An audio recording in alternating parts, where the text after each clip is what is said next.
So I started focusing what's right in my life. And then I started thinking to myself, okay, that's it. I'm not putting up with it. No longer am I prepared to just get through the day. I'm going to be getting things out of the day. So I left that day and I went straight to a gym. This is me signing up at FitBods, signing up. That was like, I mean, if it looks shit, imagine my PA putting this presentation together, having to put up with that photo. Signing up. I thought, okay, that's it. But I've got to tell you, I signed up at gyms like 20 times in my life. It was always around January 2 or January 3 each year. But this time it was different. This time I was all in. This time there was no plan B. This time option was not there was no way that I had an option to fail. There was no chance. I was like all in. It was like being at the poker table, Texas, and saying, I'm throwing everything in. I'm burning the bridges. That's it. And I've got to tell you, from the bottom of my heart, and I say this to you because I'm grateful that I'm alive and I'm healthy, and I just feel like if I can get you to go through that 1 or 2 minute where you turn around and you say, fuck it, no more. I'm fucking sick and tired of having to put up with a second version of myself. And it's not till you have a total discontent between the current and the future that you make that decision. And it's critical. This is the most critical decision that you're going to make of your life. It's the day that you turn around and say, that's it, 100%, there's no turning back. I started writing down my goals every day. And the reason I wrote down the goals every day was this. I'm not, you know the movie The Secret? I reckon that's bullshit. I simply do not believe that if you visualize something, it's going to happen. I believe that you need a combination of ambition plus action. You need both things. Full stop. But what I found out is when I wrote down my goals every day, I started advertising to myself like a commercial of a preview of my life's coming highlights. I also found out that by writing down my goals, I was helping myself to understand that when things got tough, why I was doing it.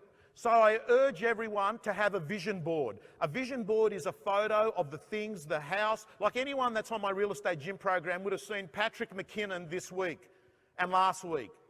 Year one in real estate, $750,000 in gross commission income, ex-butcher. You would have seen all the slides that he had, his templates, his forms, 750 GCI. See, we're seeing a new generation of agents that have come in, and what they're doing is they hit the ground running. They look good, they dress sharp, they've got high levels of energy, they go in and they follow a recipe and a template. Here's a quick tip. This is one of the things he does. He puts on his mobile phone, everyone under X, because he doesn't have a lot of people. He puts down all the people that he is following up to chase their listing. So when he's driving along, he just presses X and they all come up and he starts calling them. Hey, just wanted to let you know that we just sold 27 Smith Street for $850, and I just wanted you to know that your house is better than that, just touching base. So he makes it easy for himself to succeed. There's a simple tip that he does. You know, I'm just thinking about some of the tips that these guys, you know, I've picked up in these, you know, real estate gym interviews that I do with them. Like Ivan Breshik. What about Ivan Breshik? Man, this guy is extraordinary, amazing. Like the call comes in and he sums it up. He said, Tom, let's cut the bullshit. Motivation doesn't show up in words, motivation shows up in actions. He goes, you know what my best agents do? They go in and what they do is they look at every property on the market from every other agent. They collect the brochure and they go back to the office, and then the next time they go out to a listing presentation, they say to the vendors, Mr. and Mrs. Vendor, I'm letting you know these are the homes that your home is going to be in competition to, because your home is going to be on the market in competition, not in isolation. And I've made it my job to make sure that I have studied exactly those properties. And by the way, Mr. and Mrs. Vendor, most of the people that are going to come over and see you, all they've got is little RP data images of properties. That's because they haven't gone in and inspected them. My job is to make sure that I know the strengths and weaknesses of every home that you're up against, because when I'm talking to a buyer, I'm going to highlight those strengths and weaknesses. That's what we talk about, true product knowledge. Some of the other things that I think about Dib, writing $1 million a year. What did he do? He solved a problem. In his area, there's a new freeway being built. And everyone's paranoid. What's the new freeway going to do? So what he did was this. He wrote out a report.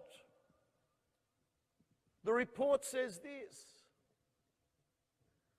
What the West Connects will do to the value of your home. Contact me to get a free copy of the report. He's collected 3,000 email addresses from that. If they like you, they listen to you. If you solve a problem, they pay you money. Gang,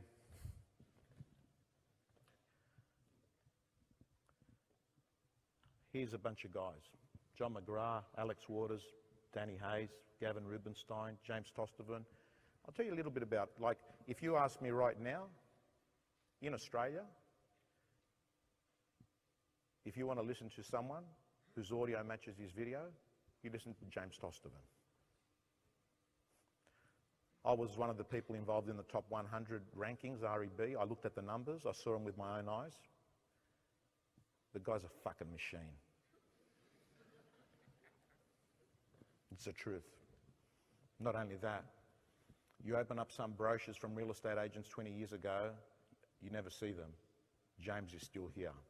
I'm into sustainability. I'm not into one-night wonders. His audio matches his video. Marcus Ciminello, Mark Kentwell, Mark DiGiulio, Matty Steinway, one of my closest friends, and I would say one of the best practitioners and educators at the same time. Michael Clark, Michael Coombs, Philly Harris is speaking here. Some of these guys are speaking here, Vivian Yap. And can I tell you that there's a learning there? Make passion your paycheck. Write that down. Make passion your paycheck. Write that down. Because I've got to tell you, it feels effortless for me. And these mentors that I work with, let me just tell you what I do. Is because I don't coach, what I do is, for $10 a week, what you do is you get a video of an agent that's writing big numbers. It doesn't stop there. I then get all their learnings and I create an implementation video, because watching it like Fox Sports is entertainment. Implementation is what you get paid for. So I actually get the implementation bit. The next thing you do is all the scripts and dialogues that I ever use, I send out a free weekly script and dialogue. So you know that you're going to get 52 in that year. In addition to that, this is the gold. I rip off and duplicate all their forms, templates, and systems as PDF documents. Their letterbox drops. And each week you get all of that. Plus I've got all the videos over 3 years of $1 million agents. And what I find works is this. A seminar is great, it gets you inspired, but habit keeps you going. And that's why you get a daily on-track email at 5 o'clock. And that's why you also get a monthly accountability webinar. The last thing I'm going to leave you here is I mean it from the bottom of my heart. At the end of the day, real estate clients don't want to meet a real estate agent. The happiest I became in my life is when I went back to who I was supposed to be, not what the world had told me to become. As I finish off here, I'm going to tell you this. My final words to you is this. Never, ever, ever turn around and say, but it's better than nothing. That's bullshit. What your life is this. Do not treat the past as equaling the future. My final words to you is this. In a world that's constantly trying to change you, the people that are the most attractive are the people that are themselves. So I say this. Forget about who you think you should be and be who you are, and never, ever, ever let your personal history get in the way of your destiny. Thank you so much.